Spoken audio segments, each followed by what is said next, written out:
ఇతర శాఖలతో సమన్వయం చేసుకోవాల్సి వచ్చినప్పుడు కొంత గ్యాప్ ఉంటుంది. అంటే ఈ రోజు అవసరం ఉంటే 3 రోజుల తర్వాత మనం చేయడం వల్ల పర్పసే డిఫీట్ అవుతుంది. శాఖల మధ్యలో సమన్వయం, మీరు ఎవరికి వాళ్ళు మా పార్టీకి మేము ఉంటామని అంటే ఈ క్రైసిస్ మేనేజ్మెంట్ లో ఒక డిపార్ట్మెంట్ ఇంకొక డిపార్ట్మెంట్ సహకరించుకోవడం సరిగ్గా లేదు అనేది నా అబ్జర్వేషన్.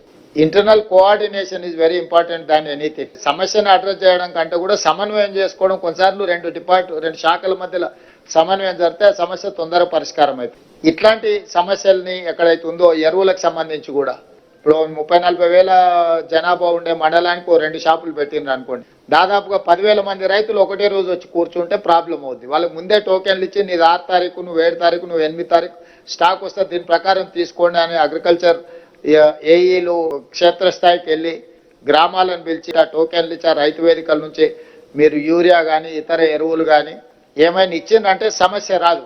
ఒక్కసారిగా మంది అందరూ ఒక దగ్గర నిలబడి అందుబాటులో ఉన్నా కూడా లైన్ పెద్దగా కనిపిస్తుంది. సేమ్ యూరియా అందుబాటులో ఉన్నా కూడా 1000 మంది లైన్ లో ఉంటే మొదటోడికి చివరోడికి 8 గంటలు పడుతుంది. వీడు 8 గంటల లైన్ లో నిలబడే వరకల్లా వీడి సహనం నశించేసి అసలు యూరియానే అందుబాటులేదని వాడు కూర్చోవడానికి రోడ్డు కట్టం కూర్చుంటాడు. కొన్నిసార్లు ఈ యూరియాకి సంబంధించి మీరు సమన్వయం చేసుకోవాల్సిన అవసరం ఉన్నది.